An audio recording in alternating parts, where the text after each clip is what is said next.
Bem, esta palestra tem um nome estranho. O título dela é Uma Pedra na Qual Recostar a Cabeça.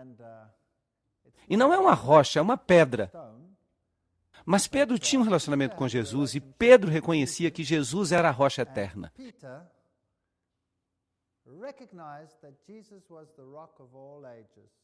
Ele era a verdadeira pedra deste planeta.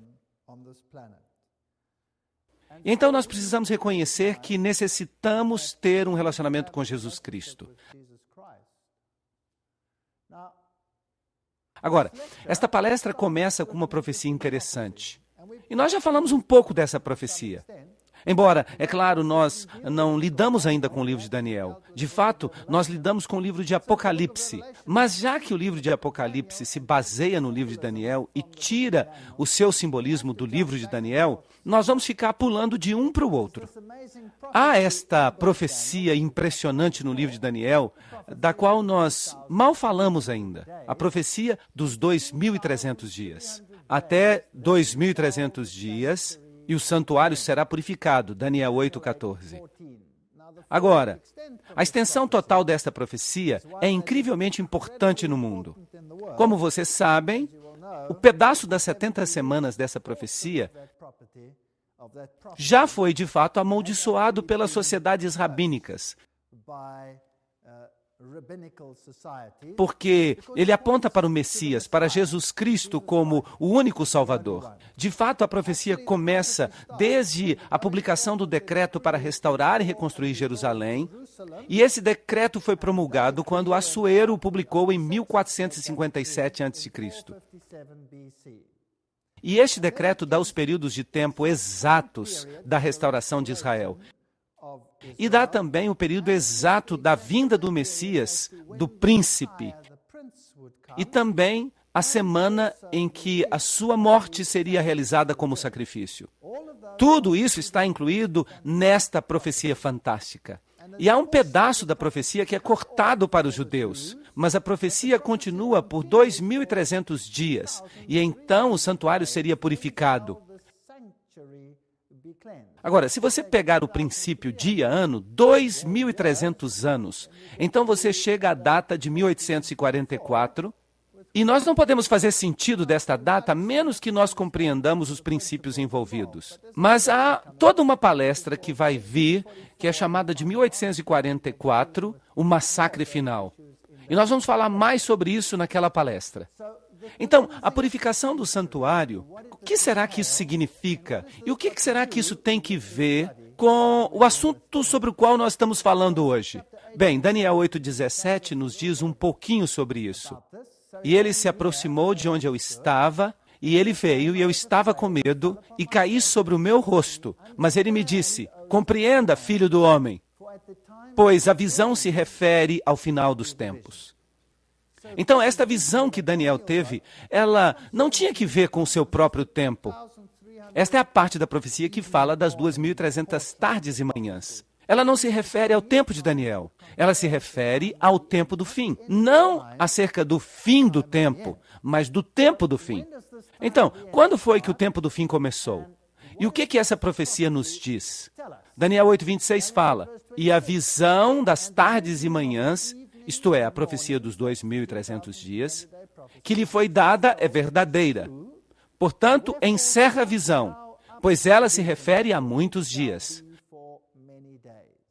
Assim, esta visão das 2.300 tardes e manhãs é encerrada. É uma visão selada. É uma visão fechada. Uma visão que não vai ser compreendida até o tempo do fim. Pois a visão se refere ao tempo do fim. Assim, o decreto para reconstruir Jerusalém, como eu disse, foi promulgado em 457 a.C. De fato, houve 3 decretos, mas só um decreto tratou da liberdade política total em relação à reconstrução de Jerusalém. Todos os outros decretos se referiram apenas ao templo. Então, este é o único que nós podemos usar. E ele me disse, até 2.300 dias, então o santuário será purificado. Agora, o que será este santuário que vai ser purificado? Daniel 8,14. A profecia dos 2.300 anos tinha um pedaço que era chamado de profecia das 70 semanas. 70 vezes 7 dias, igual a 490 dias, 490 anos. E se nós começamos com 457 a.C., isso termina no ano 34 depois de Cristo. E esse período é dividido em semanas. É uma profecia fantástica. E ela nos diz que na metade desta última semana, ele, o Messias, seria sacrificado e oferecido. Então, o sistema de sacrifícios terminaria, porque o sistema de sacrifícios, é claro, era um tipo do seu próprio sacrifício. Então, quando Jesus morre, esse sacrifício, esse sistema de sacrifícios chega ao fim. Não é mais necessário. Ele serviu de tipo para o que viria. Bem, o ano 34 depois de Cristo, o que aconteceu nesse ano? Em 34 depois de Cristo, Estevão foi apedrejado. E o evangelho passou para os gentios. De fato, Jesus disse aos discípulos: ide primeiramente aos filhos perdidos de Israel. Então, mesmo depois da crucifixão, havia uma obra a ser feita pelos judeus. Mas então, em 34 depois de Cristo, Paulo foi chamado. E ele se tornou o apóstolo dos gentios. Pedro teve uma visão naquela época, na qual ele foi levado até Cornélio, que não era judeu. Ele estava muito relutante de ir, mas Deus lhe deu uma visão de animais impuros e um lençol que descia, e Pedro interpreta esta visão na frente de Cornélio, em Atos capítulo 10, e diz a ele: Deus me mostrou que eu não posso chamar a nenhum homem de impuro. Então, o evangelho agora passa para os gentios. Mas esta visão continua. E ela vai terminar, se você fizer a soma, no ano de 1844. Agora, a gente prova o pudim comendo. E o fato de que a primeira parte da profecia é cumprida à risca, nos diz que esta última parte da profecia deve ser mais interessante ainda para nós. Mas Daniel não compreendeu a visão. Ele só ouviu que ela seria selada até o tempo do fim. Agora, a purificação do santuário, o santuário terreno, ocorria no final do ano judaico. Era o dia do julgamento, simbolizando o julgamento final. Hoje nós chamamos esse dia de Yom Kippur. E o Yom Kippur simbolizava esta purificação. Agora, nós vamos lidar com isto em mais detalhes. O sumo sacerdote, ele entrava no Santíssimo, e quando o sumo sacerdote saía do Santíssimo, ele fazia expiação por todo o santuário, purificando das iniquidades ali registradas. Isso significa que todo o pecado que era registrado era tipicamente removido do santuário.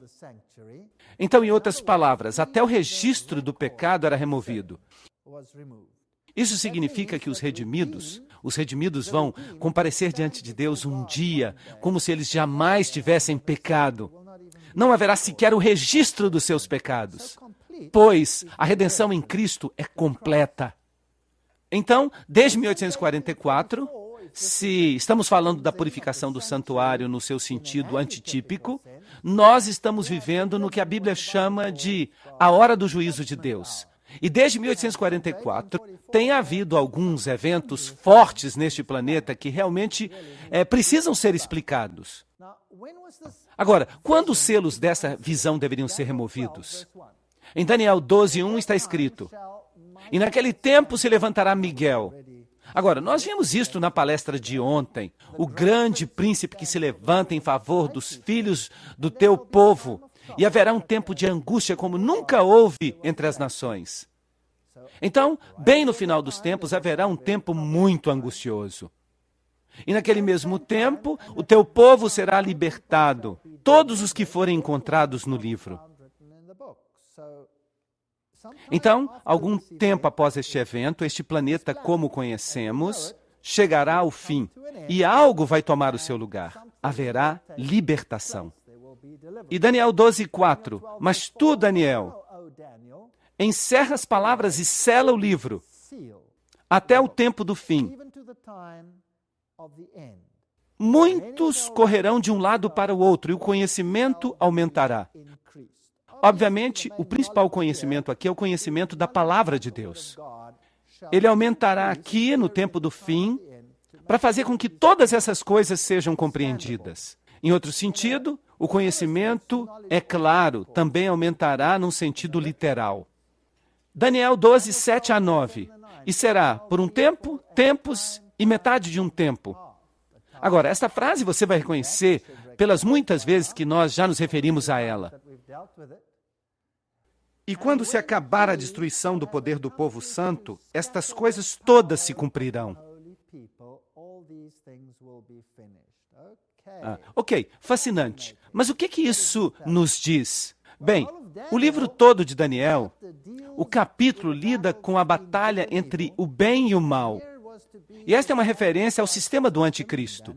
Em Daniel capítulo 7, nós temos todos os detalhes disso. Desse poder que se levanta e que durante 1260 anos, ou 1260 dias proféticos, ou 42 meses proféticos, ou 3 anos e meio proféticos, esse sistema destruirá os santos.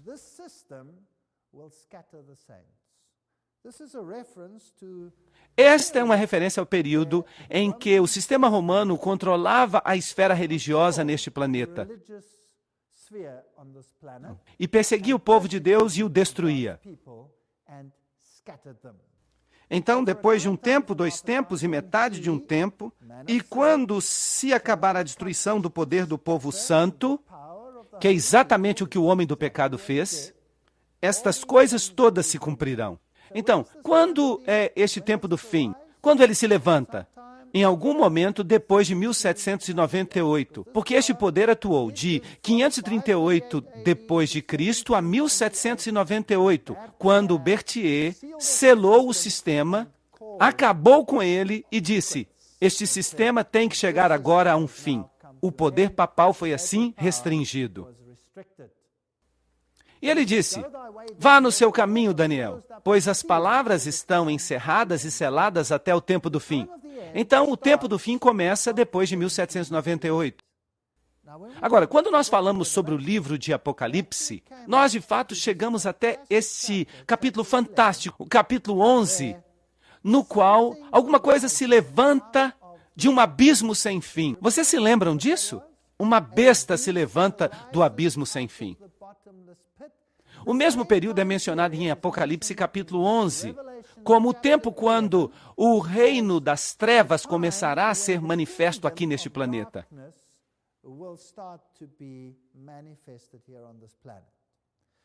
Então, nesse tempo crítico, depois de 1798, quando a besta se levanta do abismo sem fim, a primeira coisa que ela faz é guerra contra as 2 oliveiras. Vocês se lembram disso?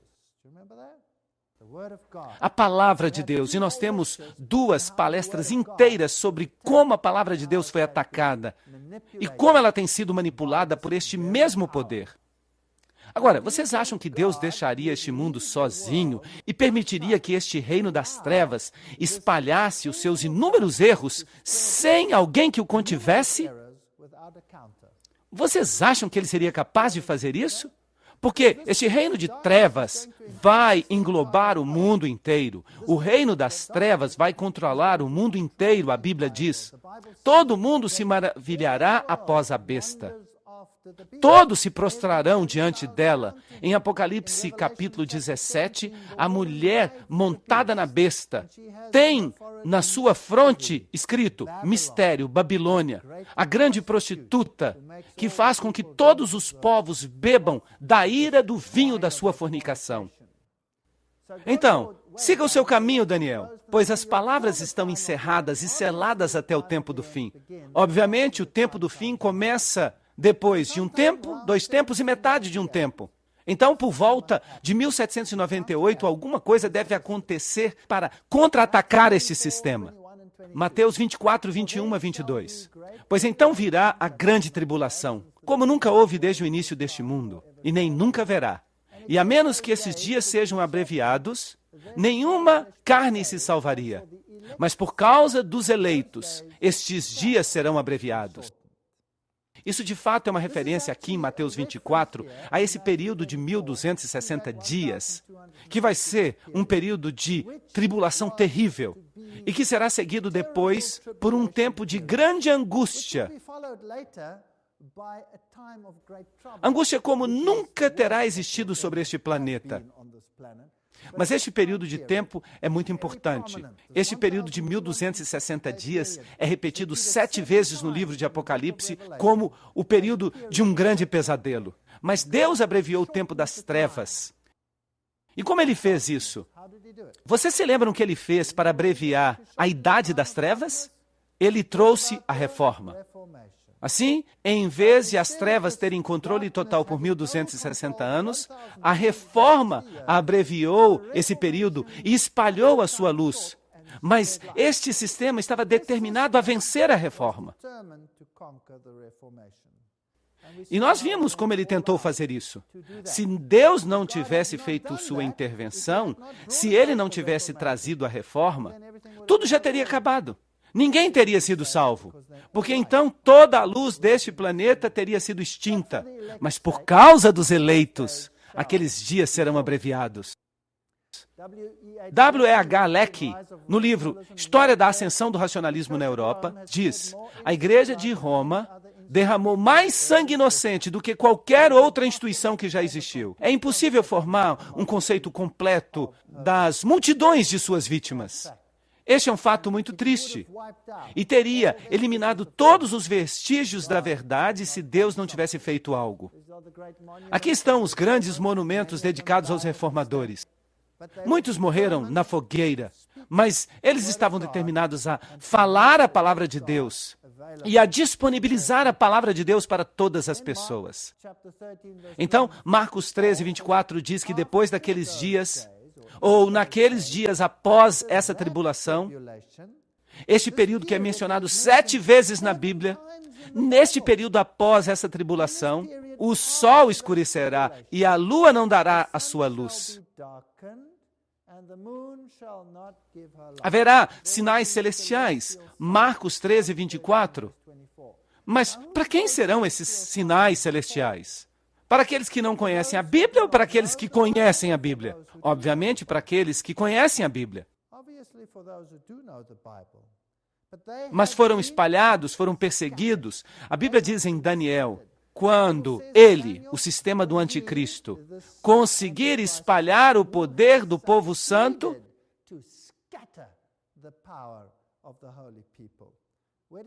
para onde os reformadores fugiram? Para o Novo Mundo. Quase todos fugiram para lá, que se tornou o bastião do mundo protestante, neste continente no qual estou bem agora, aqui na América do Norte. Para cá veio a maioria. Alguns foram para a África do Sul, alguns foram para a Austrália e Nova Zelândia, mas a maioria veio para cá. Então, não seriam eles os mais aptos para interpretar esses sinais de Marcos 13, 24? Apocalipse 6, 12 a 13 diz exatamente a mesma coisa. E contemplei quando ele abriu o 6º selo. Agora, lembrem-se que nós falamos dos selos, e cada um dos selos representa um período na história. E a abertura do 7º selo é a volta de Cristo. Então, no último selo, o 7º selo, está a culminação de todas as coisas, a vinda de Cristo. Mas aqui, quando ele abriu o 6º selo, eis que houve um grande terremoto. E o sol se tornou como pano de saco, houve um escurecimento do sol, a lua se tornou como sangue, e as estrelas caíram do céu sobre a terra, como os figos caem da figueira, quando ela é sacudida por um vento poderoso. Apocalipse 6, 12 a 13. É exatamente a mesma coisa que Jesus disse que aconteceria. Depois da tribulação daqueles dias, o sol se escureceria. Será que houve um dia nesse período, por volta do final dos 1260 anos, em que houve um grande terremoto? um dos terremotos mais estranhos de todos os tempos, o grande terremoto de Lisboa. De fato, esse foi um terremoto que foi sentido até no hemisfério sul, um terremoto muito estranho. E então, o dia escuro da Nova Inglaterra, algo muito conhecido na história que aconteceu no dia 19 de maio de 1780, quase às 11 horas, começou a ficar escuro, como se a noite estivesse chegando. Os homens saíram do trabalho, o gado voltou para o celeiro, as ovelhas voltaram para os apriscos, os pássaros voaram de volta para os seus ninhos. A noite ficou tão escura que uma pessoa não conseguia ver a sua mão quando colocada bem na sua frente, ou até mesmo uma folha branca de papel. Isso é fato. Durante todo o tempo, uma sombra doentia de melancolia foi lançada sobre a face da natureza. O escurecimento da noite não foi menos assustador do que o do dia. Não obstante houvesse quase uma lua cheia, não se discernia nenhum objeto, exceto com a ajuda de alguma luz artificial, que quando vista à distância nas casas da vizinhança e em outros lugares, parecia com uma escuridão egípcia, impenetrável aos raios. Esse foi um fenômeno muito estranho. Esses são fatos históricos. Não são cristãos que estão escrevendo. Isso é o jornal. Eventos grandes e memoráveis. A legislatura de Connecticut estava em sessão naquele momento. Tão grande foi a escuridão que os membros se assustaram e pensaram que o dia do juízo tinha chegado. Então, a reunião foi adiada. E o grande astrônomo Herschel francamente admite: o dia escuro de 19 de maio de 1780 é um daqueles fenômenos admiráveis da natureza, que sempre será lido com interesse, mas que a filosofia ou a ciência não conseguirão explicar. Não havia razão para que um evento assim acontecesse, mas aconteceu. Naquela noite, a lua se tornou vermelha como sangue e não lançou a sua luz. Você podia vê-la, era uma lua cheia, mas não havia luz. Era como se o sol se escurecesse e a lua não conseguisse mais refletir a sua luz. E então as estrelas do céu caíram na terra. 13 de novembro de 1833. Bem na sequência certa. Houve um terremoto, houve o escurecimento do sol, a lua se tornou como sangue, e então houve esse estranho evento de uma chuva maciça de meteoro. Em 13 de novembro de 1833, 200 mil meteoros por hora. Havia tantos meteoros que você tinha luz suficiente para poder ler à noite. Mas o fato interessante é que ele não aconteceu como está aqui sendo mostrado nesta figura. Os meteoros pareciam vir de um ponto central e se espalhar pelo céu. Não obstante, os meteoros geralmente caem assim, ao acaso. Então, houve sinais maravilhosos que foram vistos por aqueles que estudavam a Bíblia neste continente. E naquela época, um homem chamado William Miller começou a pregar uma mensagem interessante. William Miller, 1782 a 1849. Agora, vocês se lembram que o selo seria tirado desta profecia no tempo do fim, após a profecia dos 1260 dias, depois do fim dos 3 anos e meio. E ele disse, até 2.300 dias e o santuário será purificado. E ele começou a trabalhar com esta profecia dos 2.300 anos de uma forma que não havia sido feita antes. Ninguém tinha feito isso. E aqui, de repente, vem um homem e ele faz isto.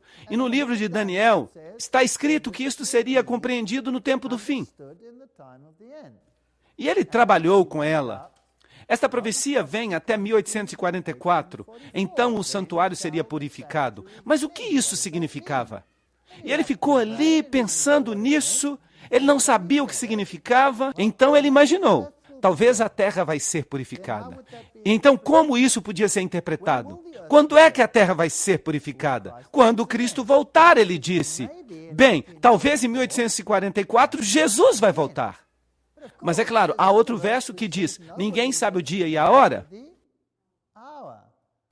Mas tendo estudado isto e tendo descoberto a primeira parte da profecia, que se aplicava a Cristo, uma coisa tão difícil de entender que até mesmo o conhecimento judaico deixou de tentar entendê-la e a amaldiçoou com um decreto contra o estudo dessa parte das Escrituras. E então ele pensou que talvez o restante da profecia fosse de alguma forma relevante. E ele começou a pregar sobre isto. Agora, se ele tivesse compreendido a parte que falava do santuário, então talvez ele tivesse relacionado isso ao santuário terrestre, que serviu durante algum tempo na Bíblia como tipo do santuário celestial. E então talvez ele chegasse à conclusão que em 1844 haveria uma mudança na ênfase para um tempo do juízo. Em outras palavras, o mal tem o tempo para estabelecer o seu reino e agora vem o período do juízo final, quase que como um Yom Kippur antitípico. E então, ao mesmo tempo, haveria uma mensagem contrária a isso. Então, em 1844, surgiu um grupo de pessoas chamados crentes adventistas. Eles acreditavam que Jesus ia voltar em breve. Eles criam que Jesus ia voltar por volta de 1844. E eles ficaram muito tristes quando Jesus não voltou. Agora, quem eram esses crentes adventistas? Eles eram crentes que haviam saído de todas as denominações cristãs que existiam naquela época. De fato, eles incorporavam cerca de 200 pastores de diferentes religiões, com grandes partes da sua membresia. Eles estavam esperando a vinda de Cristo e as pessoas riam deles. Mas eles baseavam a sua decisão num estudo feito por Miller, que parecia ser solidamente bíblico e solidamente profético. Claro que Cristo não veio e houve um grande desapontamento e este movimento como que se dissipou, exceto por alguns que continuaram a estudar a Bíblia. Agora, se Deus tem uma igreja, como é que nós podemos descobrir qual ela é? Eles diziam que naquela época havia mais de 300 denominações diferentes na América do Norte. E dizem que hoje há literalmente milhares. A revista Newsweek de 1994 diz que houve uma explosão de interesse na religião, a busca do sagrado.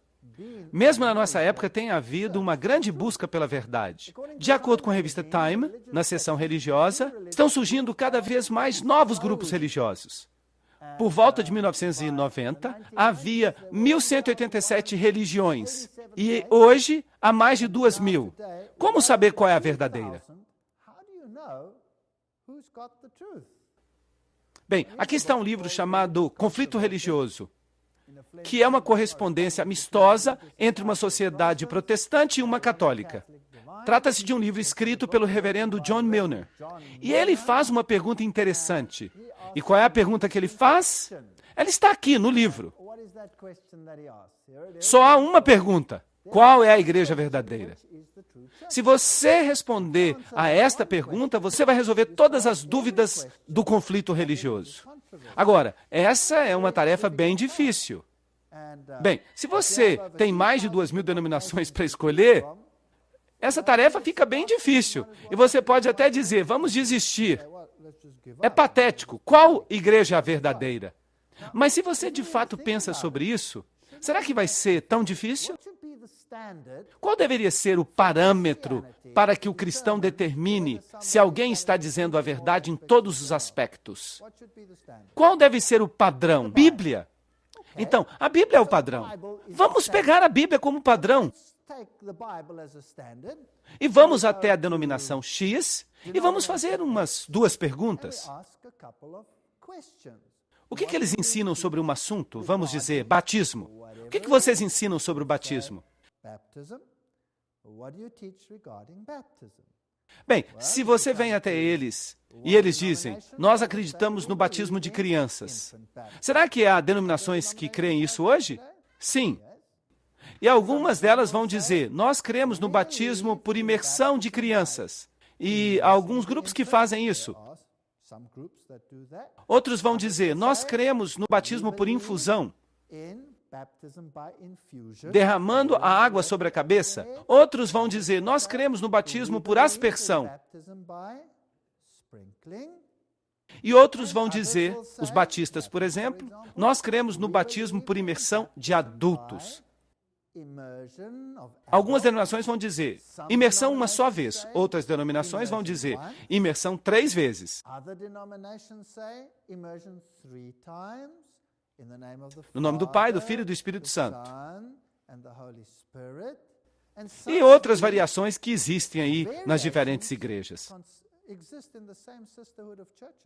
Por exemplo, em uma irmandade calvinista de igrejas, você tem o batismo de crianças, você tem o batismo de adultos, na mesma irmandade. Isso é muito estranho. Então, quem é que está certo? Será que eles estão certos? Ou, será que sequer isso faz diferença? O que vocês dizem? Bem, não deveria ser uma questão simples ir à Bíblia e dizer como é que se faz batismo na Bíblia? E então seguir a Bíblia literalmente? Sim ou não? Bem, vamos pegar a Santa Ceia. Como é que se faz a comunhão? O que deve ser feito na comunhão? O que essa denominação faz? O que aquela faz? Etc. E então a gente dá uma olhada na Bíblia e não deveria ser difícil determinar quem está fazendo o que a Bíblia diz. E a doutrina, vamos dizer, do anticristo? Bem, os velhos reformadores concordavam todos quanto a isso. Eles apontavam para Roma. Todos eles.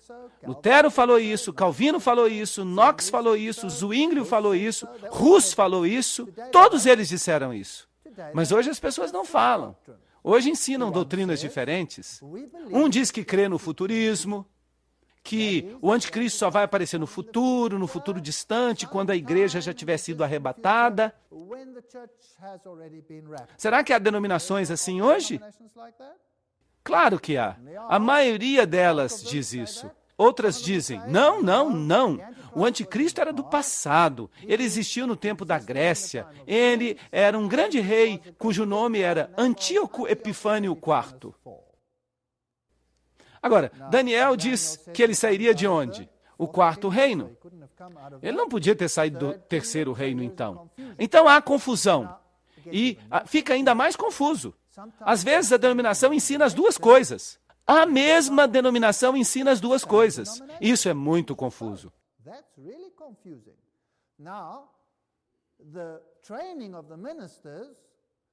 Por exemplo, uma denominação ensina o preterismo, que ele veio no passado, no tempo da Grécia, e ensina também o futurismo, que ele vai vir no futuro. E por que isso acontece? Porque a maioria das opiniões influenciadas por outros movimentos está agora indo na direção do futurismo. Porque uma coisa que vai acontecer é mais interessante do que uma coisa que já aconteceu. Assim, eles ensinam as duas coisas. Como é que eles podem ensinar as duas coisas? Que ele veio no passado, mas que ele está voltando no futuro? Será que isso faz algum sentido? Mas nós temos todas essas doutrinas.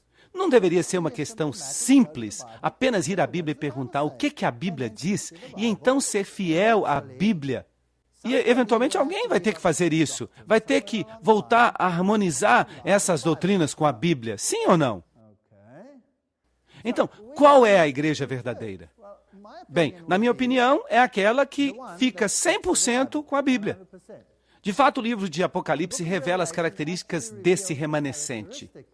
E vocês se lembram que ontem nós falamos sobre essa mulher de branco.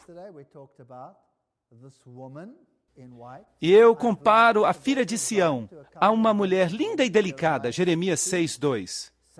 Dizei a Sião, tu és o meu povo, Isaías 51:16. Então, a igreja de Deus se relaciona a esta mulher delicada. E tenho ciúmes de ti com grandes ciúmes, pois eu te esposei como único marido, para que eu pudesse te apresentar como virgem casta a Cristo. 2 Coríntios 11:2. Trata-se da mulher, a igreja. Lembram em Apocalipse 12:6? A mulher fugiu para o deserto, onde ela tinha um lugar preparado por Deus, para que ele pudesse alimentá-la durante 1260 dias. Este é o período de 1260 anos, durante o qual Roma estava perseguindo, destruindo o povo de Deus, e a maioria deles veio a este continente e encontrou refúgio em lugares secos, onde não havia muitas nações e povos e línguas para persegui-los. E depois desse período, o que aconteceu? Nós falamos sobre isso na noite passada. Apocalipse 12, 13. E quando o dragão viu que foi lançado na terra, ele perseguiu a mulher. E à mulher foram dadas 2 asas, e voou para o deserto. E foi alimentada por 1 tempo, 2 tempos e metade de 1 tempo, diante da face da serpente. E então, que data nós temos aqui? 1798, depois de 1 tempo, 2 tempos e metade de 1 tempo, e então a serpente lançou água da sua boca. O que é isso? Nações de novo, nações, como um dilúvio após a mulher, para que pudesse fazer com que ela fosse carregada pelo dilúvio. E a terra ajudou a mulher, e a terra abriu a sua boca e engoliu as torrentes que o dragão havia lançado de sua boca. E o dragão se irou contra a mulher, e foi pelejar contra o remanescente da sua semente. Aqui nós temos o primeiro atributo, que guarda os mandamentos de Deus, e o segundo atributo, que tem o testemunho de Jesus Cristo. Então, depois dos 1260 dias, o dragão faz guerra com o remanescente, que guarda os mandamentos e tem o testemunho. O que é esse remanescente?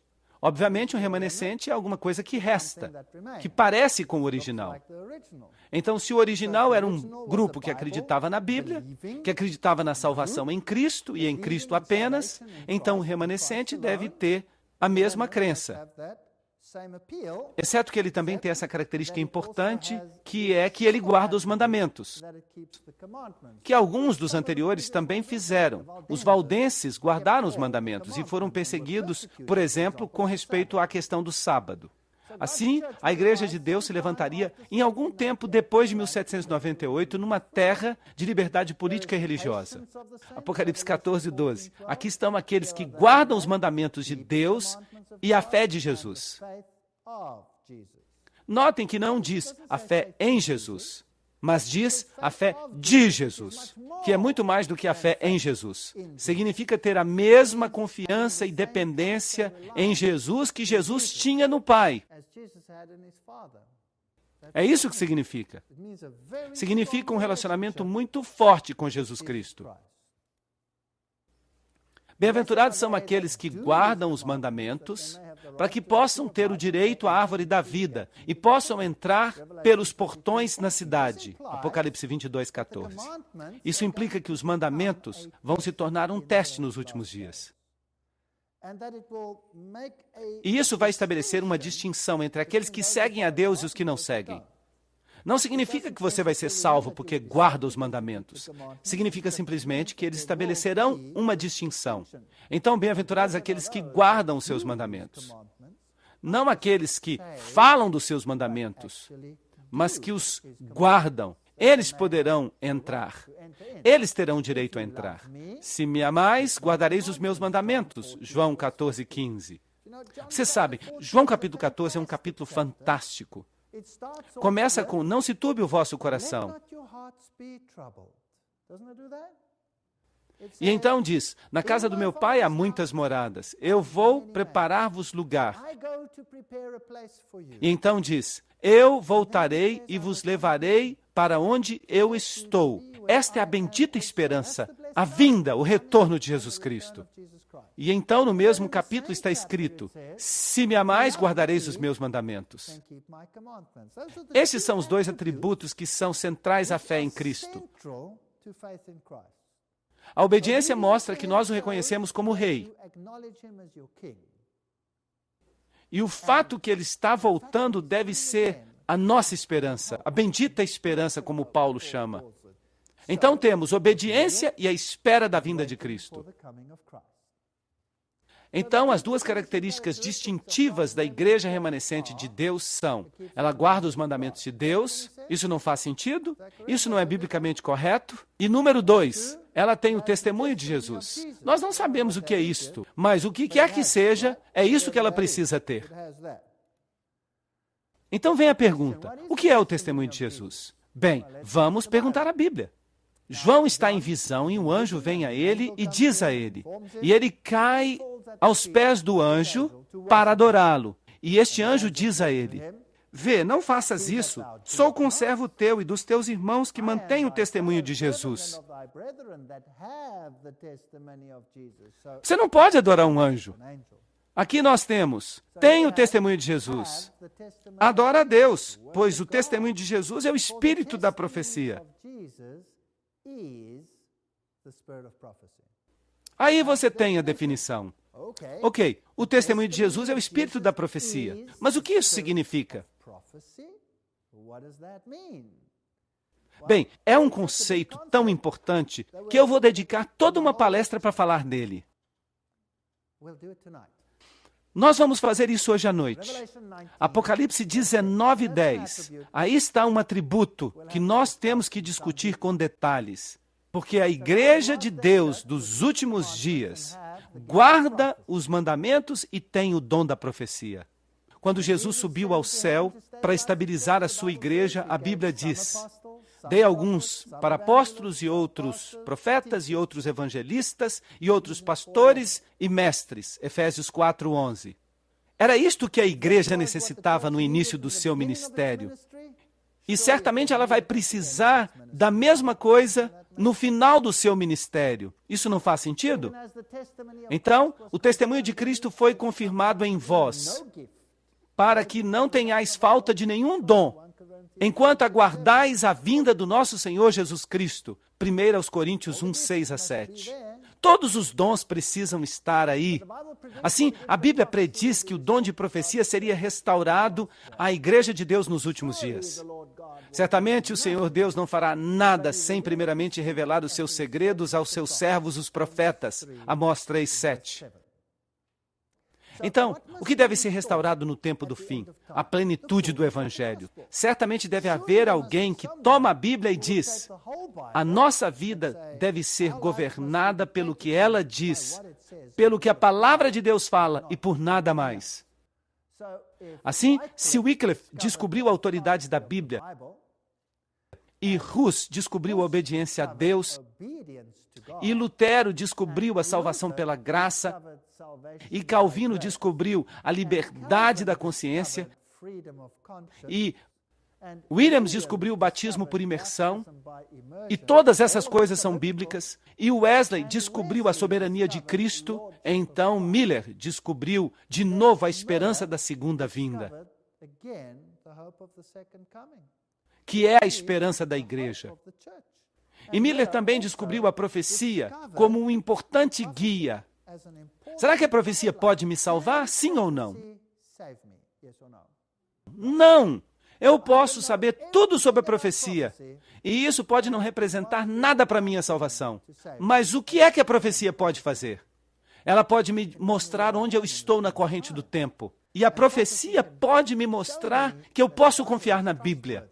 Se você pegar as profecias da Bíblia, uau! A profecia de Tiro, por exemplo. Cumprida à letra, cumprida à risca. Inclusive destruí-lo da face da terra, jogando toda a cidade no mar, incluindo sua redução ao pó, porque essa é uma profecia dura de cumprir. Não se equivoquem. Se alguém disser a vocês hoje, Vancouver será arrancada da terra, lançada no mar, e até a sua poeira será lançada no oceano, você diria, esse homem está ligeiramente maluco, certo? Ele ficou doido. E todas as profecias serão cumpridas à risca. E então deve haver uma restauração final sob a orientação do espírito de profecia. Uma orientação que incluiria toda a verdade. Isso não é lógico? Essa é uma coisa lógica. Mas e se esta organização, ou se esta verdade, entrar em contato com todas as outras que não conseguiram superar o seu fundador? Então, infelizmente, haverá um conflito entre elas, entre todas elas. Agora, o Apocalipse capítulo 10 é um capítulo maravilhoso que culmina aqui, na sexta trombeta, no momento em que este poder se encontra com o poder que sai do abismo sem fim. Assim, do abismo sem fim vem um poder que vai dominar toda a terra. E, ao mesmo tempo, surge um outro poder que vai contra-atacar esse poder. Vejamos, Apocalipse capítulo 10. E eu vi outro anjo poderoso, saindo do céu, vestido numa nuvem, e um arco-íris estava sobre sua cabeça, e o seu rosto parecia com o sol. Ezequiel teve uma visão semelhante. Daniel teve uma visão semelhante. Esta é uma profecia que lida com algo muito importante, porque o próprio Cristo vai nos dizer sobre o que ela fala. Então vamos estudar Apocalipse capítulo 10 e vamos ver onde ele vai nos levar.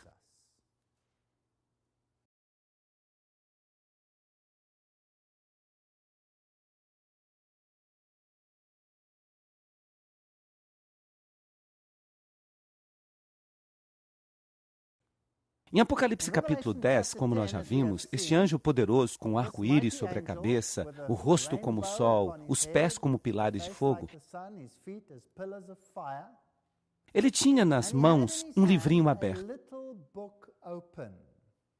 E isso é fascinante. Eu ouvi uma voz do céu que me dizia: sela o que os 7 trovões pronunciaram e não escreva. Os 7 trovões, ou a voz de Deus, se você preferir, as estações de modo geral, mas ele tinha em suas mãos um livro selado.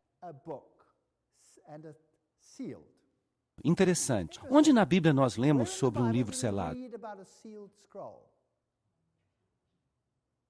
Em Daniel. De fato, a profecia das 2.300 tardes e manhãs em Daniel é a única profecia em toda a Bíblia que é selada. E é selada até quando? Até o tempo do fim. Agora, nós estamos estudando o livro de Apocalipse. Toda vez que nós chegamos até o 6º período, nós chegamos ao período após 1798. Isso não é interessante? Esse é exatamente o período certo da Revolução Francesa, de Apocalipse capítulo 11. O poder que vem do abismo sem fim, que faz guerra contra a palavra de Deus e contra a verdade de Deus. Todas essas coisas acontecem por volta daquela data. Mas Deus diz: aqui está um rolo na minha mão. Sela o que os 7 trovões pronunciaram e não o escreva. E um anjo que eu vi em pé no mar e na terra ergueu a sua mão para o céu. E eu jurei por aquele que vive para todo sempre, que criou os céus e as coisas que há nele, e a terra e as coisas que há nela, e o mar e as coisas que há nele. O que é isso? Este é o selo de Deus. Este é o selo de Deus. Ele criou os céus, as coisas que há nele, a terra, as coisas que há nela, o mar, as coisas que há nele. E onde é que nós encontramos essa parte das Escrituras no Velho Testamento? Em que mandamento? No 4º mandamento. Esse mandamento dá validade a toda a lei, porque ele é o selo da sua autoridade. Eu faço esta lei porque eu sou o Criador dos céus e da terra, o mar e tudo o que há nele. Assim, o selo de Deus aparece aqui. E não deveria mais haver tempo. Que tempo? Ou ele está falando do tempo do fim, como alguns interpretam, ou significa que não haverá mais tempo profético. Qual é a profecia de tempo mais longa da Bíblia? A profecia das 2.300 tardes e manhãs. E este período estava agora chegando ao fim. E aqui estava o livro e ele estava aberto. Obviamente, ele tinha sido fechado e selado. O que vai acontecer com este rolo agora? A profecia das 2.300 tardes e manhãs é a única que foi selada. O que vai acontecer com ela? Bem, ele diz ao profeta: vai e toma o livrinho que está aberto na mão do anjo. Toma-o e come-o. Ok? O que isso significa? Internalize, coloque as ideias dentro de você. E ele vai ser um pouco amargo no teu estômago, mas ele será doce como mel na tua boca. Pergunta: o que vem primeiro quando você come? A boca ou o estômago? A boca vem primeiro e depois vem o estômago. Então, quando ele estiver internalizando este rolo, que é a palavra de Deus, uau, doce. E então, amargo. Tudo bem. E eu peguei o livrinho da mão do anjo e eu devorei. E na minha boca ele foi doce como mel. E ele disse, tão logo quanto eu comi, eu o digeri, por assim dizer, internalizei, o meu estômago ficou amargo. E ele me disse, tu deves profetizar diante de muitos povos, nações, línguas e reis. Uau, isso é interessante.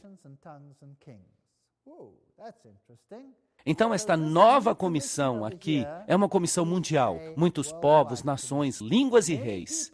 Uma comissão mundial. Agora, profetizar de novo? Por quê?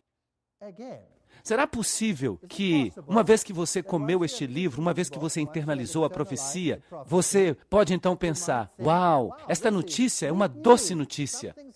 Uma coisa vai acontecer que acabará com toda a angústia aqui na Terra. E então isso não acontece.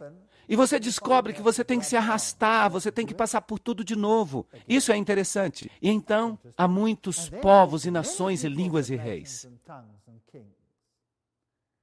Bem, vamos dar uma olhada aqui em Jeremias 15:16. Tuas palavras foram encontradas e eu as comi. E a tua palavra foi uma alegria e um gozo para o meu coração. Pois eu sou chamado pelo teu nome, ó Senhor Deus dos exércitos. Então, comer a palavra de Deus pode nos trazer alegria. Ezequiel capítulo 3, 3 e 4. E ele me disse, filho do homem, faze o teu estômago devorar este rolo, para que ele encha as tuas entranhas.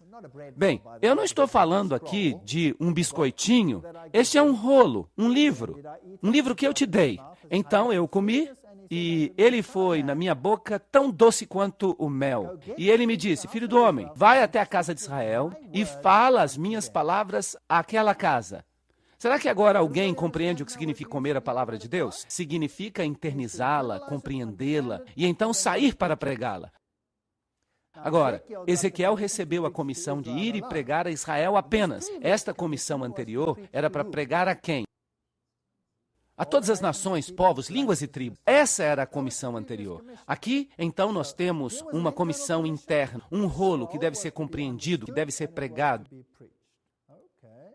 Agora, lembrem-se, em 1844, por volta desta data, Miller tinha pregado. Parece-me que a profecia dos 2.300 dias, exatamente o tempo correto, ele começou a estudar um livro que tinha sido selado, e agora este livro está aberto. E os cristãos do mundo inteiro se juntam para estudar isso. Lembrem que cerca de 200 pastores de diferentes denominações estudaram estas profecias. E agora eles decidiram, uau, isso talvez signifique que Jesus está voltando. Esta é uma mensagem doce.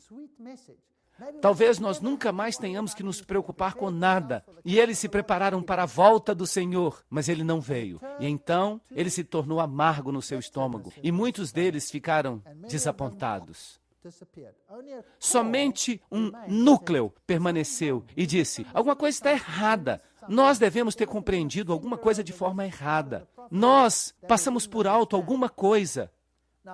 Agora, isto é justo da parte de Deus ou injusto da parte de Deus? Será que Deus agiu assim no passado por alguma razão especial? A resposta é sim. Apocalipse 10, 11.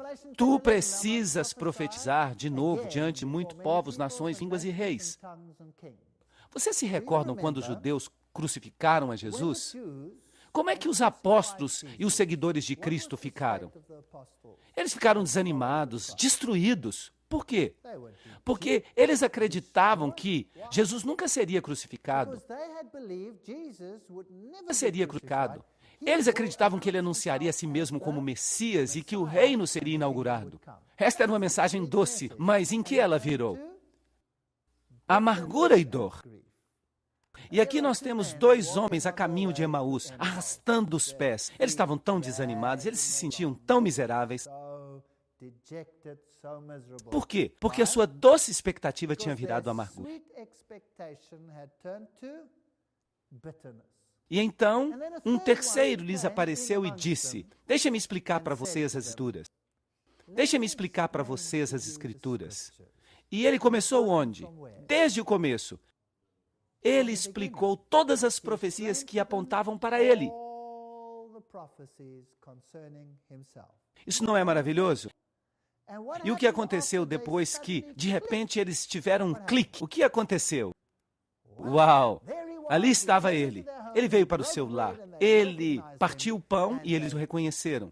E eles saíram correndo como se fossem um raio. E eles correram de volta para Jerusalém. Eles despacharam a letargia.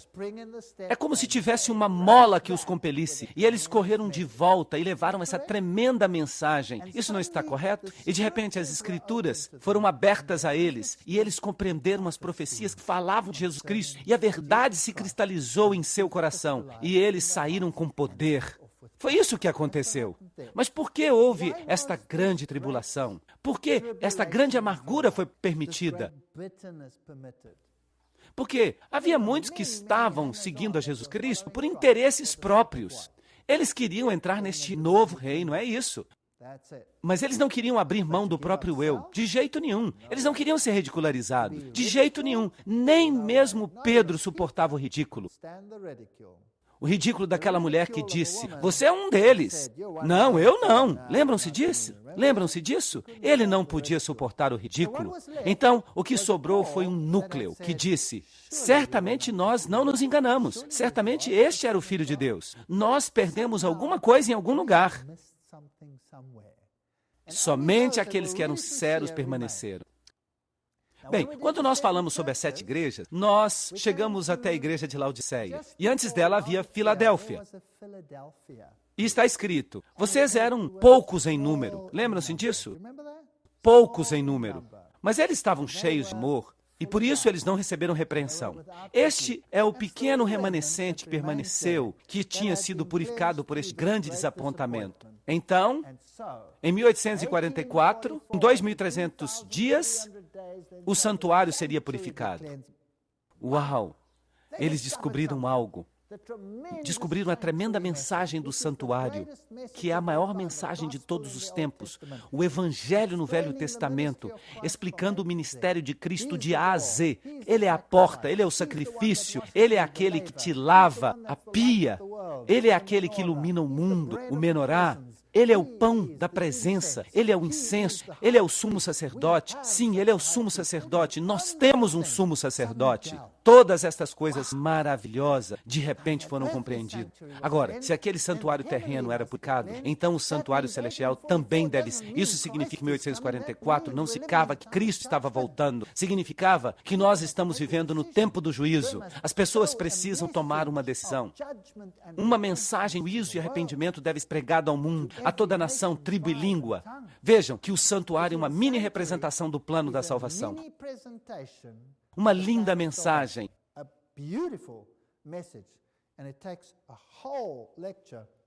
Mas o que precisa ser profetizado de novo? O que é isso? Que mensagem é esta que deve ir a todo mundo neste tempo de conflito, quando Satanás está estabelecendo o seu reino?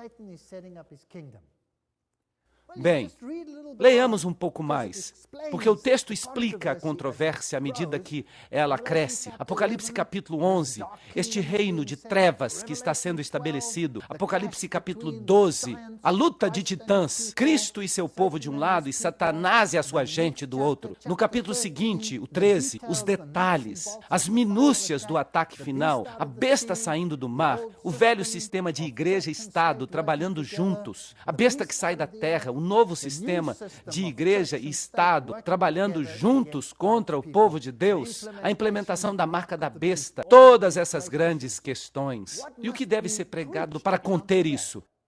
E eu vi outro anjo voar no meio do céu, tendo o evangelho eterno para pregar àqueles que habitam na terra e a toda nação, tribo, língua e povo. Esta é a mensagem que deve ser pregada de novo. Trata-se do evangelho eterno, não um meio evangelho. O meio evangelho diz, vocês são salvos pela obediência. Era isso que os judeus ensinavam. E no cristianismo moderno se diz que as pessoas são salvas por Jesus, mas ficam apenas numa perna só. Você não tem que fazer nada, você não tem que obedecer. A lei foi abolida, não importa a lei. Tudo que você precisa dizer é, eu amo a Jesus, e então você vai estar bem.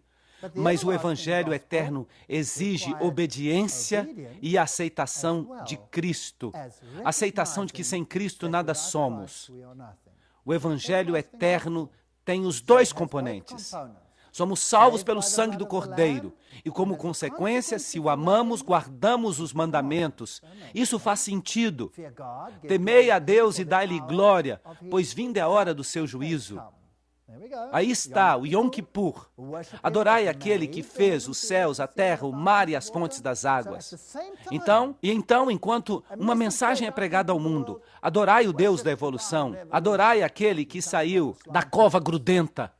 Ao mesmo tempo, outra mensagem, não, adorai aquele que fez os céus, a terra e as fontes de água.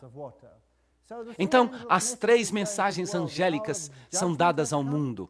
A hora do seu juízo chegou, Babilônia caiu, não aceitem a marca da besta. Nós já falamos desses dois temas. É isso que precisa ser pregado a todo mundo. Assim, esta organização tem que ser um movimento mundial. Não pode ser uma organização local. Mateus 24:14 também diz isto. E este evangelho do reino, não o evangelho desta terra que está sendo estabelecido pelas Nações Unidas e por Roma. Não, não, não. O evangelho de Deus será pregado em todo o mundo para testemunho a todas as nações. E então virá o fim. Tem que ser uma mensagem universal. De outra forma, ela não vai funcionar. E Jesus veio e lhes falou, dizendo, todo o poder me é dado no céu e na terra. Ide, portanto, e ensinai as nações, batizando-as em nome do Pai, do Filho e do Espírito Santo. Todo o poder está em Cristo, não em algum representante terreno de Cristo. Tu és digno, Senhor, de receber glória e honra e poder, pois tu criaste todas as coisas, e por teu beneplácito elas existem e foram criadas. Apocalipse 4:11. Não a cova grudenta da evolução.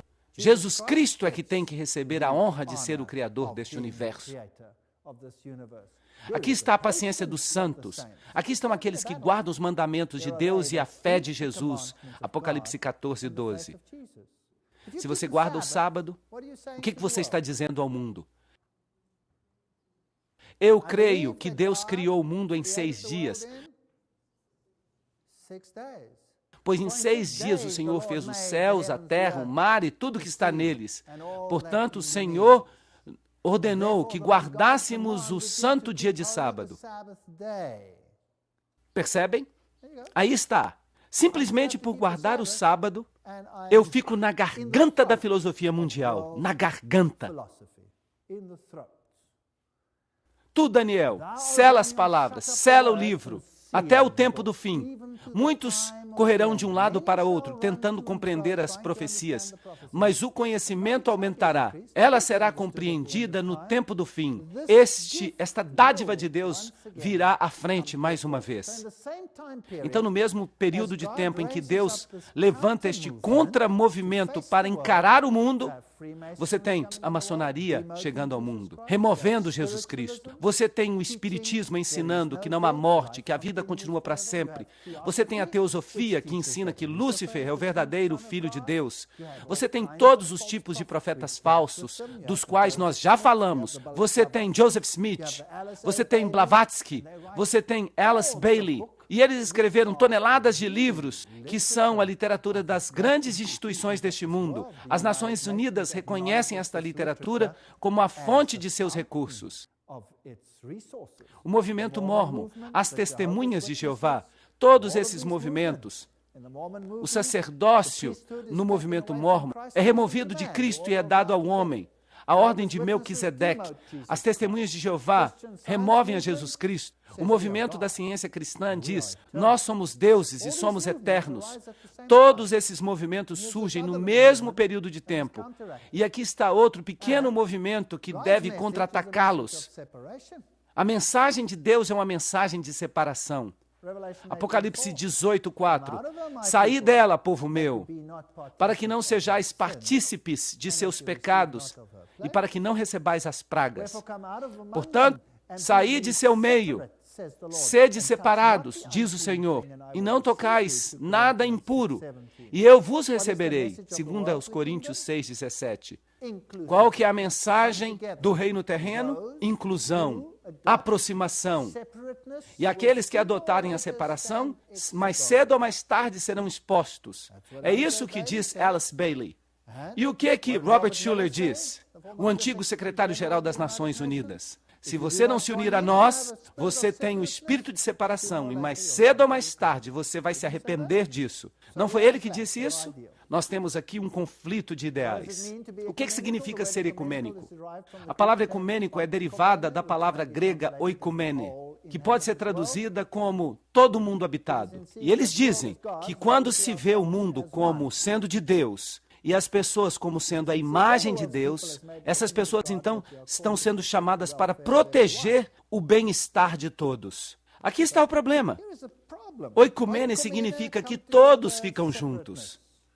O sacerdote J. Cornell afirma que o objetivo final do ecumenismo, como os católicos o concebem, é a unidade na fé, na adoração e no reconhecimento da autoridade espiritual suprema do bispo de Roma. Mas o outro movimento diz: não aceitem a marca da besta. Babilônia caiu, separem-se dela, afastem-se dela. Mas, uau, isso acaba se tornando uma receita para desastre. E a Bíblia nos adverte, todo mundo se maravilhou após a besta. Eles não vão dar ouvidos a esta mensagem, apenas indivíduos vão ouvir. Eis que ele vem com as nuvens e todo olho verá, Apocalipse 1:7. Uma mensagem poderosa de advertência às pessoas, de advertência ao povo, Cristo está voltando. Mas eles dizem, não, Cristo não está voltando, nós vamos ter paz mundial e segurança neste planeta. Essa é a outra mensagem. Nós vamos fazer um reino para nós aqui, e Roma será a governante, tudo vai ser legal, e tudo vai ser como na Idade Média, tenebroso e escuro. Bem, vamos dar uma olhada nesses atributos de novo. Este povo guarda os mandamentos de Deus. Isso é bíblico?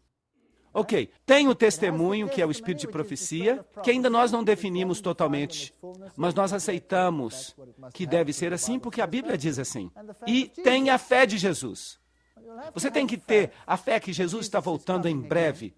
Você tem que ter a fé que Ele vai salvar você do jeito que Ele disse, pois o seu Pai estaria ali e nunca o abandonaria nem desampararia. Este movimento surgiu de um grande desapontamento. Houve amargura, houve doçura e amargura. Prega as 3 mensagens angélicas, tem uma base mundial. É, portanto, um movimento mundial. Olhem todos estes pontos e me digam se vocês conhecem uma denominação que faz isso. Existe uma denominação que faz isso? Alguém pode dizer? Os batistas fazem isso? Os metodistas fazem? Os congregacionalistas fazem? Os carismáticos fazem? Quem faz isso? Será que há alguém aí fora que faz isso? Bem, há uma denominação. Há somente uma denominação e ela é um movimento mundial. De fato, só existem 2 denominações mundiais que se chamam cristãs. Vocês podem imaginar quais são? Nós vamos falar sobre isso. Aqui está, na Alemanha, um jovem com rádio, satélite. O maior evangelismo via satélite do mundo hoje é realizado pela igreja na qual você está se sentando aqui. O maior evangelismo via satélite do mundo. Aqui está na Alemanha. Instituições, hospitais. Isto aqui também é na Alemanha. Esta aqui está em Roma, bem no centro de Roma. Instituições imensas. Aqui estão mais alguns hospitais. Este é na Suíça, este é na Inglaterra. Uma das nossas faculdades na Inglaterra. Esta aqui é uma campal que aconteceu na Inglaterra. Eu fui o orador desta campal. Havia 1000 pessoas lá. Um tremendo ministério de saúde, o Hospital Santa Helena, um hospital adventista, o Hospital de Loma Linda. Toda essa cidade é basicamente adventista. Um ministério de saúde aqui. Nesta farmácia não se vendem medicamentos, somente medicamentos alternativos. É uma medicina da saúde. Este aqui é um pequeno instituto de saúde lá nas montanhas da Noruega, com um pequeno ginásio, com uma pequena mensagem de saúde. Eles partem o pão, que não está cheio de químicos, que não está cheio de produtos químicos, e eles fornecem para toda a Noruega. Toda a Noruega compra pão desta padaria que vende um pão alternativo, sem quaisquer acetatos de sódio, ou quaisquer componentes prejudiciais que eles colocam no pão.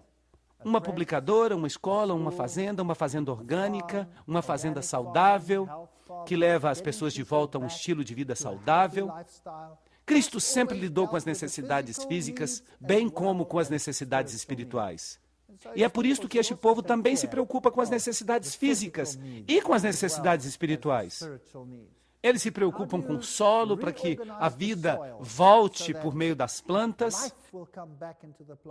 Vocês sabiam que a Igreja Adventista é líder mundial neste campo? No mundo todo. Ela tem uma organização chamada ADRA, que estabelece organizações que ensinam as pessoas a plantar. Isso as ajuda. A ADRA ensina as pessoas a terem negócios saudáveis, autossustentáveis. Aqui está a Coreia. Aqui temos as partes mais escuras da África. Vocês podem ir e fazer um culto debaixo das árvores com eles. Este aqui é em Zimbábue, este aqui é em Malawi, este aqui é um hospital. Se você está na Alemanha, se você é turista, você recebe uma lista de hospitais. Se você vai para a África, por exemplo, você terá uma lista ali de hospitais adventistas. Todo turista na Alemanha pode receber uma lista dessa de sua agência de turismo. Porque eles dizem, esses aqui são os únicos hospitais que você pode ter certeza que você vai estar seguro neles. Eles têm muita higiene e eles cuidam bem de você. E eu lhes digo que os hospitais na África, eu tenho um filho que é médico, e alguns desses hospitais da África são absolutamente horrendos. Vocês não acreditariam na petição de miséria em que estes hospitais ficam. Mas quando você vai aos hospitais adventistas, eles são limpinhos, eles são higiênicos. Aqui está outro dos hospitais, ali está uma escola de teologia, aqui está uma família muito boa. Eu amo esta família, eles são tão lindos. Vejam quão ricos eles são. Vocês podem ver suas roupas modernas e quão legais eles são? Estas pessoas são de fato muito pobres. E ali está uma pequena casa na qual eles vivem. Ali está o homem e sua esposa. Ele pertence à tribo Nu. Ele e sua esposa. Que homem dedicado. Ele sai, ele não tem nenhum dinheiro, ele viaja por todo o mundo e ele prega a mensagem com tanto poder. Eles me hospedaram uma vez. Eu dormi no chão, porque eles não tinham camas. Então, nós dormimos no chão. Mas que povo maravilhoso. De fato, são irmãos e irmãs. Eu tenho muito orgulho deles. Aqui estava eu na África pregando nesta igreja. Eu lhes digo que é uma coisa muito diferente pregar na África. É uma coisa maravilhosa. Não, este culto não começou às 9 horas. Havia uma palestra às 9 horas. Então, por volta das 11 horas, nós chegamos à igreja. Foi um pesadelo para mim. Não havia nenhuma alma na igreja. E eu pensei, perdemos. Nós tínhamos que chegar aqui às 9. E ele me disse, não, eles não chegaram ainda. E eles começaram um culto por volta das 12 horas. Na África, as coisas só começam depois que todo mundo já chegou. Isso é lógico. Então, para que se preocupar com o tempo? Porque, percebam vocês, os relacionamentos são mais importantes para eles do que o tempo. Por exemplo, enquanto eu estava viajando com este camarada, ele de repente viu uma velha senhora na estrada carregando uma sacola. Então ele parou o carro, e vocês deviam ter visto o carro. O fato de esse carro andar já era um milagre. Mas não se importem. Ele para o carro, ele sai do carro, ele conversa com a velha, ele pega a sacola e ele caminha com ela por quase 1 quilômetro. Ele a leva até o andar de cima, coloca a sacola no lugar certo e volta quase 1 hora depois. A essa altura eu já estou suando. Nós já estamos 1 hora atrasados para a igreja, mas ele não diz nenhuma palavra. Vocês sabem, ele pertence à tribo Nu. E nós continuamos dirigindo e de repente ele vê outra pessoa. Ele para o carro e eu digo, o que esse homem está fazendo? Ele é maluco? Ele sai do carro, conversa com este homem por cerca de meia hora, entra no carro e quando nós chegamos à igreja 2 horas depois, nenhuma alma estava lá. E é claro, eu entrei em pânico. É que eles nem tinham chegado lá ainda. E ele diz, você pensa que nós africanos somos estranhos, não pensa? E ele diz, sabe o quê? Eu posso lhe explicar o que acontece porque eu também penso como você. Porque eu fui abandonado quando era uma criancinha e eu fui criado por missionários brancos. Então eu tenho um jeito de pensar ocidental em termos de tempo. Eu tive que reaprender isso com o meu povo. Você vê, você percebeu que eu vi aquela velhinha lá atrás. Ela estava em pé. Teria sido rude da minha parte passar por ela uma vez que ela me viu. E eu voltei para ela, eu conversei com ela e teria sido rude da minha parte se eu dissesse para ela: você está carregando essa grande sacola aí? Deixe-me ajudar você. Rapidamente. Vum! Tchau! Eu estou com pressa, eu vou embora. Você não faz isso na minha cultura. Você diz: como é que você está? Você pergunta pelos filhos, um por um, como está este, como está aquele, um por um, até o último. E finalmente você chega ao ponto: você precisa que eu ajude você a carregar esta sacola? Aí você sente que você cumpriu a comissão. E isso é mais importante do que o tempo na nossa cultura. Agora, na cultura alemã, é exatamente o oposto. Quando você vive lá, você tem um plano minucioso. Vocês sabem o que é um plano minucioso? Aqui você tem que fazer isso e a oração tem que durar 1 minuto e 45 segundos e meio. E se você demorar mais, vem a guilhotina e corta a sua cabeça. Bem, isso funciona lá naquela cultura. Mas qual é a cultura de Deus? Esta aqui ou aquela outra? Eu lhe digo que ambas são. Ambas culturas pertencem a Deus. E nós temos que entender as culturas diferentes. Mas aqui estavam eles, e eles encheram aquele lugar. E, eventualmente, não havia lugar nem para ficar em pé. E eles ficaram em volta da igreja. E havia gente do lado de fora da igreja. E eu não perdi nada. E eles ficaram até que a última palestra acabou. Quem é que se importa o horário de acabar? Isso é muito interessante. E aqui está a paciência dos santos, aqueles que guardam os mandamentos de Deus e têm a fé de Jesus. Para mim, esta é a única denominação que faz todas estas coisas. Mas é claro, muita gente torce a cara para a nossa denominação e diz: isso não é uma seita? Por que é uma seita? Porque ela ensina que... Porque ela corrige os falsos ensinamentos de todas as outras denominações e inclui todos os ensinamentos que os nossos antepassados descobriram, mas se recusa a se comprometer com muitas outras questões que nós percebemos como sendo um comprometimento. Você não pode comprometer a palavra de Deus. Você acha que esta é uma igreja perfeita? Não, não é uma igreja perfeita. Ela é Laodiceia, lembram-se? E como é que a Bíblia descreve Laodiceia? O profeta disse: eles eram cegos, miseráveis, pobres e nus. Então, se você está procurando a igreja perfeita, não venha a esta igreja. De fato, ela é cega, miserável, pobre e nua. É isso mesmo que ela é. Eu não me tornei membro desta igreja por causa das pessoas. De fato, se fosse por causa das pessoas, eu ainda não seria membro. Então, por que eu me tornei membro?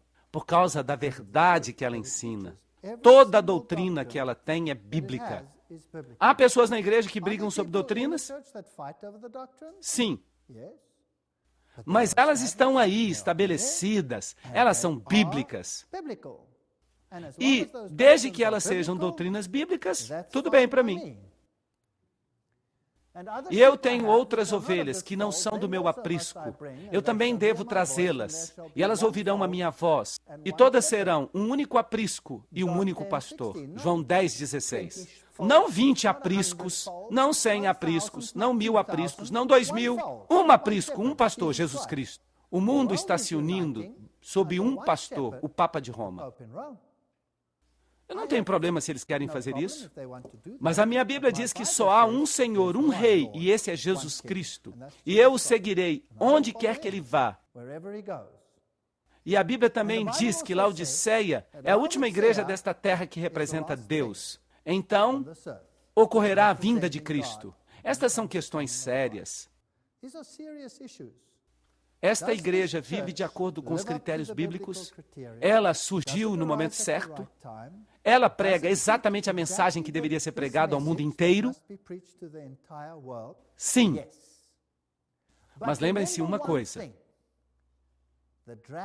O dragão se irou contra a mulher e foi pelejar contra o restante da sua semente, aqueles que guardam os mandamentos de Deus e têm o testemunho de Jesus.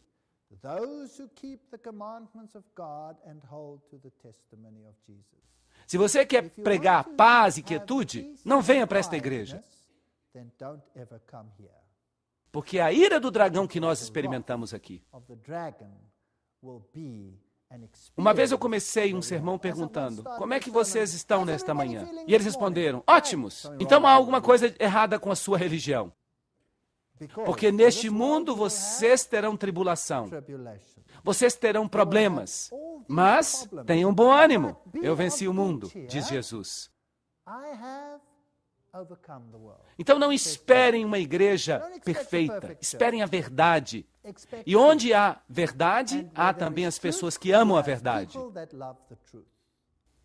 Você vai encontrá-los juntos. Onde há verdade, há ira, há separação, porque o dragão odeia a verdade. E vocês vão encontrar gente que fica brigando por um ponto e por outro ponto. Não olhem para as pessoas, olhem para a verdade. E Deus será o único no qual você poderá depender 100%. E se você quer aprender a confiar, a depender de Jesus Cristo, então tente seguir a verdade. É uma experiência maravilhosa. Mas como foi nos dias de Noé, assim será na vinda do Filho do Homem. Pois, nos dias que antecederam o dilúvio, eles comiam e bebiam, se casavam e davam-se em casamento. Puxa vida, este mundo está comendo e bebendo, não está? A comida é a religião deles, casando-se e dando-se em casamento. Eles mudam de relacionamentos como nós mudamos de camisas. E eles se mudam de igreja como eles mudam uma igreja. Não é verdade? Você escolhe a igreja de acordo com a música. Puxa vida! Você vai escolher uma esposa de acordo com a blusa que ela veste? Até o dia em que Noé entrou na arca, e eles não souberam, até que veio o dilúvio e os levou a todos. Assim será a vinda do Filho do Homem. Mateus 24, 37 a 39. Nós nos encaminhamos para tempos angustiosos. E nós seremos cercados por questões que não farão com que o nosso ministério seja fácil. E qual foi a sorte do velho e pobre Noé? Todos disseram: Noé, bom trabalho, construir uma arca para todos nós. Nós mal podemos esperar para entrar na arca. Foi assim? Não, eles riram dele. Eu tenho certeza que isso provocou até os filhos de Noé a julgar pelo modo como eles agiram depois que o dilúvio tinha diminuído. Então, eles zombaram dele, riram dele. Vocês acham que a verdade é popular no mundo? Sim ou não? Não esperem que a verdade seja popular. Não esperem que a mensagem seja popular. Ide, portanto, e ensinai as nações, ensinando-os a observar todas as coisas que eu vos ordenei. 2 movimentos mundiais. E eu vou deixar que vocês adivinhem quais são os 2 movimentos mundiais de hoje. Vocês acham que eu estou falando do Islã? Não, o Islã ainda não é mundial. Quais são os 2 movimentos mundiais? Eu já falei sobre um. A Igreja Católica é um movimento mundial presente em todas as nações desta terra. A única outra denominação que tem a mesma característica é a Igreja Adventista do Sétimo Dia. É a única. É a única. Os luteranos são numerosos, mas eles estão apenas em 65 países. Mas o movimento certo está em todas as nações. E eis que eu estou convosco todos os dias até a consumação do século. Mateus 28, 19 a 20. Bem, a cura física, tanto quanto a cura espiritual. Tu serás chamado reparador de brechas, restaurador dos caminhos. Se desviares o teu pé de profanar o sábado, de fazer o que te é agradável no meu santo dia, e chamares o sábado de deleitoso, santo dia do Senhor, digno de honra, Isaías 58, 12 a 13. O restaurador da brecha. Fizeram uma brecha na lei. Essa brecha precisava ser restaurada. O sábado precisava ser restaurado. 2 denominações. Esta é a Sociedade Bíblica Americana e as missões da igreja. Está bem pequeno, mas eu coloco aqui só para referência. Aqui estão todas as denominações do mundo. Estes são todos os países do mundo. Você vai ver XXX em todos eles, representando os protestantes. E aqui estão os adventistas. Não o Criador do universo, em Gênesis 2, 1 a 3, mas a Igreja Católica pode dizer que tem a honra de ter dado ao homem uma pausa em seu trabalho a cada 7 dias. A razão e o senso comum exigem a aceitação de entre 2 alternativas. Ou você escolhe o protestantismo e a guarda do sábado, ou o catolicismo e a guarda do domingo. Não tem meio termo. Foi isso o que a Igreja Católica escreveu no Espelho Católico em 1893. Que denominação protestante guarda o sábado? Havia 2, 3, 4, 5, 6, mas vagarosamente elas se tornaram apenas em um grande oponente desta mensagem. O domingo é, portanto, até este dia, o filho reconhecido da Igreja Católica como esposa do Espírito Santo, sem uma única palavra de contestação do mundo protestante. Exceto uma denominação. Vocês podem ler a Bíblia de Gênesis e Apocalipse e vocês nunca encontrarão uma única linha autorizando a santificação do domingo. As Escrituras recomendam a observância religiosa do sábado, um dia que nós nunca santificamos. O cardeal Gibbons, a fé dos nossos pais, é isso que Roma diz. O que mais Roma diz? O domingo é puramente uma criação da Igreja Católica. Revista Católica Americana, 1883. O domingo foi instituído por legislação da Igreja Católica exclusivamente.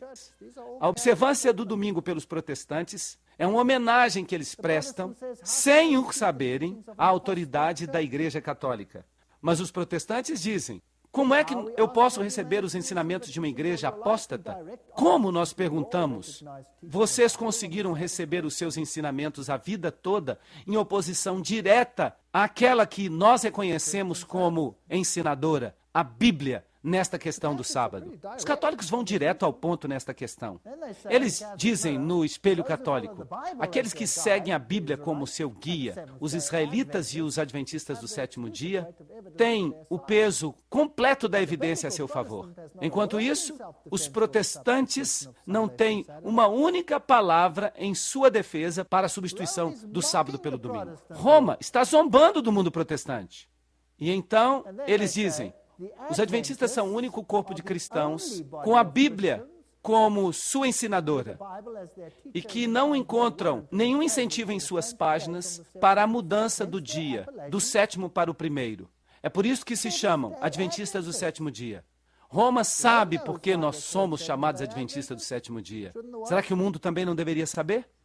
A Igreja Católica mudou a observância do sábado para o domingo, por direito da autoridade divina e infalível dada a ela pelo seu fundador Jesus Cristo.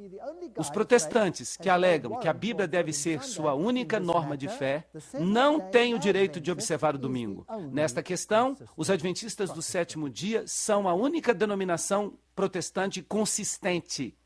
No Boletim Universal Católico, 1942, a Igreja Católica diz que nós somos os únicos protestantes consistentes que ainda restam neste mundo. E quem eles identificam como sendo estes? Os adventistas do sétimo dia.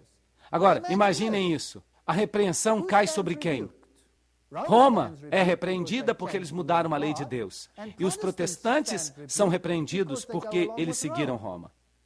E os dois grupos vão ficar zangados com quem? Os dois grupos vão ficar zangados com a Igreja Adventista do sétimo dia. Por quê?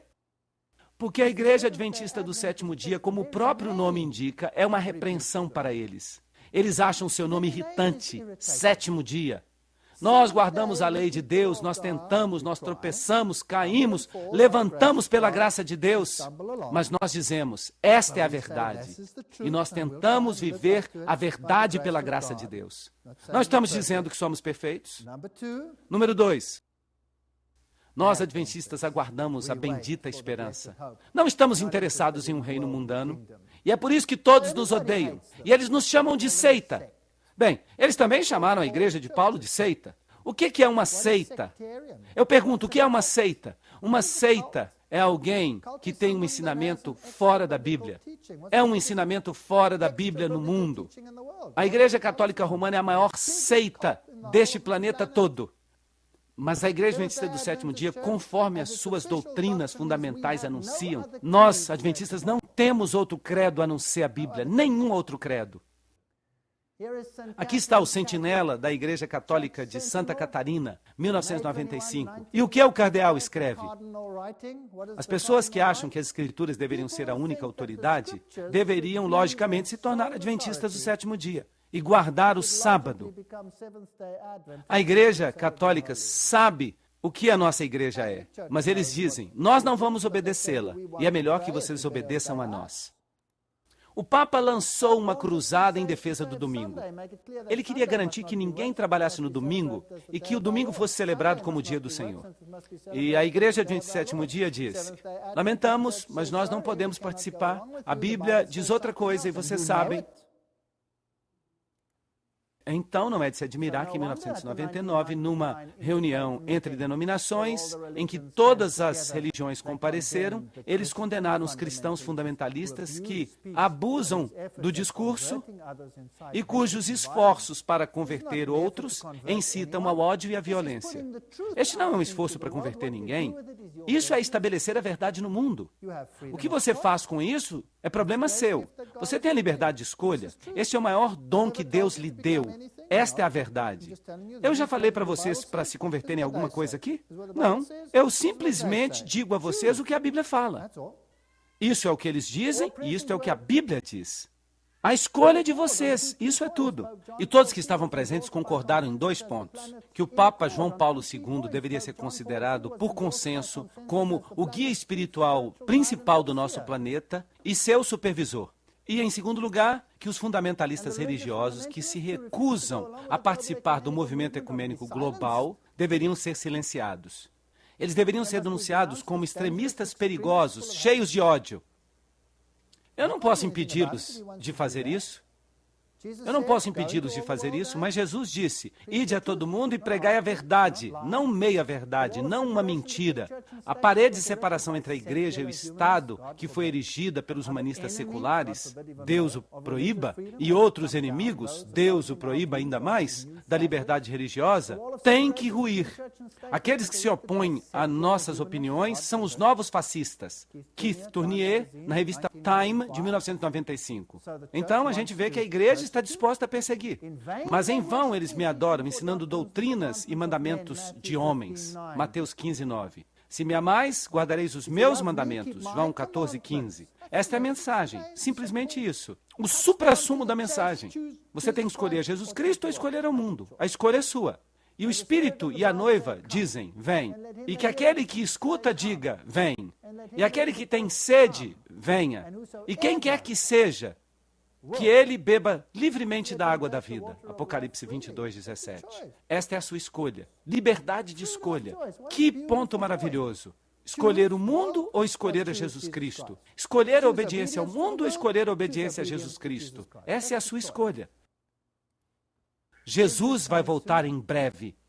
E eu acredito que ele vai levar os seus filhos para o céu. E a Bíblia diz: guardai os mandamentos de Deus para que tenhais o direito a entrar. Não porque os mandamentos salvam você, mas porque eles dizem onde é que você coloca a sua lealdade. Esse é o resumo final. Escolha hoje a quem você vai servir. A escolha é sua e Deus o ajude. Amém.